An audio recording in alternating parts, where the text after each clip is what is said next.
Bonjour à tous et bienvenue dans ce nouvel épisode du podcast. On est toujours sur notre thème du sommeil spirituel et dans cet épisode, on va voir ensemble quelles sont les causes, les symptômes ou tout simplement quel est le schéma qui conduit au sommeil ou encore à l'assoupissement spirituel. Les tout premiers symptômes, les tout premiers signes et je dirais même les points de départ du sommeil et de l'assoupissement spirituel, c'est la perte de la soif des dieux. Hier, écouter la parole de Dieu, méditer, lire la Bible, t'intéresser, t'es passionné, mais du jour au lendemain, tu te rends compte que ces choses ne t'intéressent plus. Lire la Bible, ça ne te passionne plus. Aller à l'église, ça ne te parle plus. Passer du temps avec Dieu, encore moins.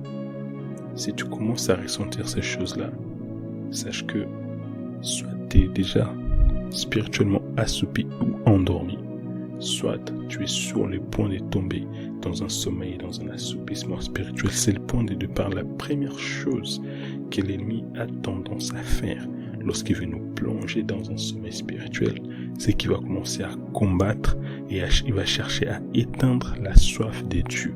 Il va faire en sorte que les choses des dieux ne nous intéressent plus, que les choses des dieux ne nous parlent plus. Et dans certains cas, en fait, on retrouve même des chrétiens qui, hier, tu faisais les choses des dieux par passion, par amour pur, de manière totalement désintéressée. Mais parce que tu as perdu cette soif des dieux-là, tu commences à faire les choses des dieux simplement par obligation, par religiosité. Tu pries parce que, tu as grandi comme ça, on t'a éduqué de cette façon-là.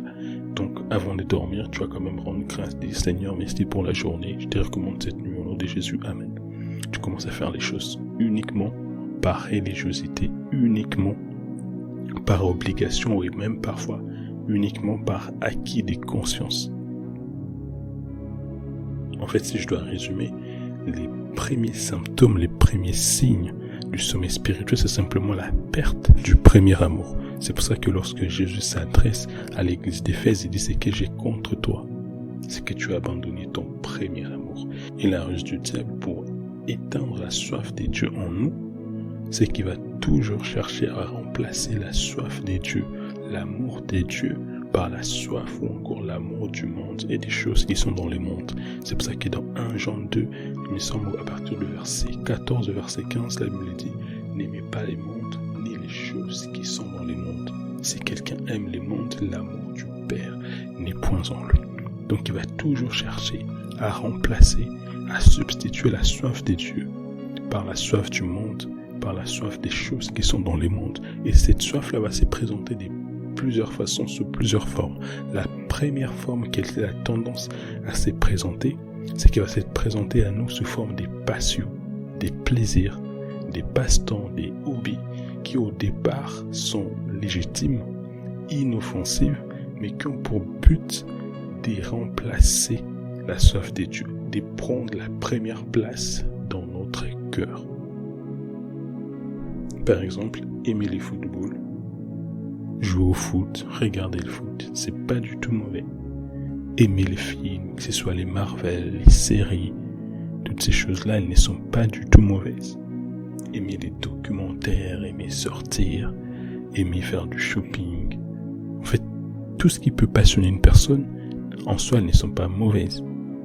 Les dangers deviennent lorsque ces choses-là commencent à devenir en quelque sorte obsessionnelles. Les dangers qui commencent à conduire vers les sommets spirituels, c'est lorsqu'il y a des excès. Je vais lire un texte, c'est dans Luc, chapitre 21, verset 34. C'est Jésus qui parle, il dit « Prenez garde à vous-même, des craintes qui vos cœurs ne s'appesantissent par les excès du manger et du boire et par les soucis de la vie, et que ces jours ne viennent sur vous à l'improviste. » Donc c'est un peu le texte de base. Lorsqu'on parle du sommeil spirituel, vous allez constater que dans ces textes, Jésus va parler de 3 choses.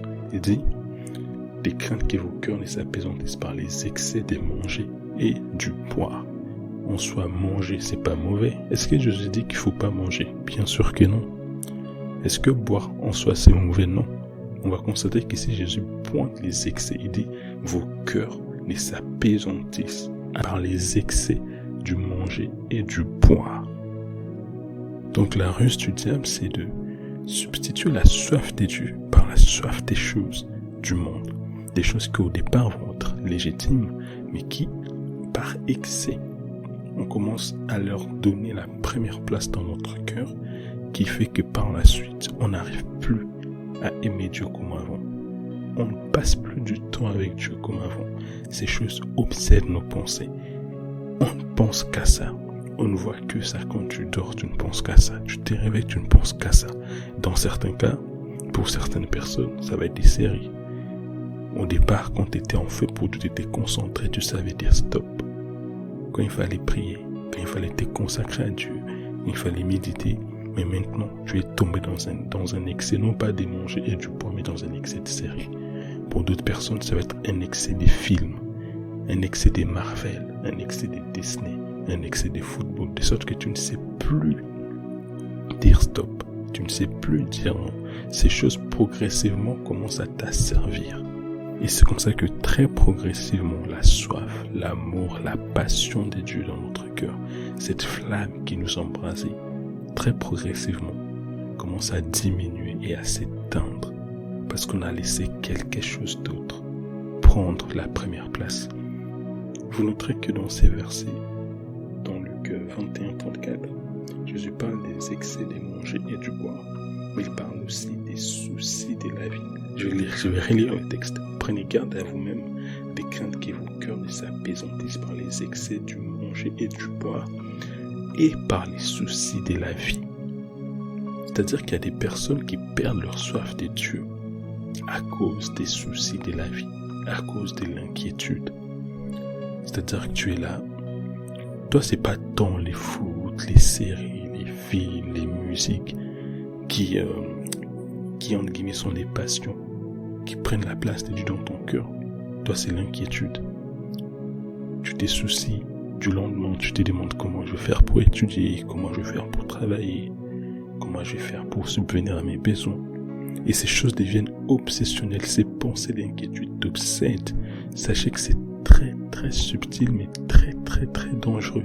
En fait, il ne faut pas croire que les sommets spirituels, ça vient juste à cause des péchés, parce qu'on est tombé dans un péché. Non, c'est souvent des choses très très subtiles, c'est pour ça que tout le monde peut tomber dedans. Il y a des personnes qui sont tombées dans un sommeil spirituel à cause de leur travail. Leur travail leur prend tellement de temps. Ils sont en quelque sorte devenus esclaves du travail. Ils n'ont plus du temps pour consacrer à Dieu, pour méditer, pour prier. Et petit à petit, cette flamme, parce qu'elle n'est pas entretenue, finit par s'éteindre. Donc il y a des gens, leur problème, ce qui est venu éteindre leur soif de Dieu, c'est les soucis de la vie, c'est les chômages, c'est le célibat, c'est la perte de notre très cher, toutes ces choses-là. C'est pour ça que dans Philippiens, l'apôtre Paul dit, ne vous inquiétez de rien, mais en toute chose faites connaître vos besoins à Dieu par des prières et des supplications avec des actions de grâce. J'aime beaucoup la suite, ça dit, et la paix de Dieu qui surpasse toute intelligence gardera vos cœurs et vos pensées en Jésus-Christ. Parce qu'en fait, l'inquiétude vient enlever ton focus de Dieu, vient enlever Christ dans ton cœur. L'inquiétude vient enlever Christ dans tes pensées.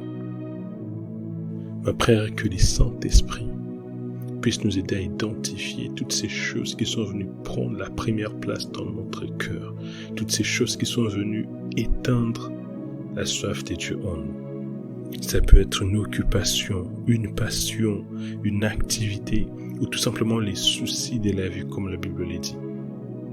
On s'inquiète à cause de ses études, à cause de son avenir qui paraît incertain, à cause d'une maladie, à cause de notre situation amoureuse, à cause de notre situation financière, administrative ou peu importe. Mais après, que le Saint-Esprit nous aide à les identifier et que par sa puissance, il nous aide à nous en débarrasser, afin que plus rien ne puisse nous asservir. Car tout est permis, mais tout n'est pas utile. C'est pour la liberté que Christ nous a affranchis et nous ne devons plus nous remettre sous un quelconque joug de servitude. Que cela soit notre partage dans le nom de Jésus. Que Dieu vous bénisse.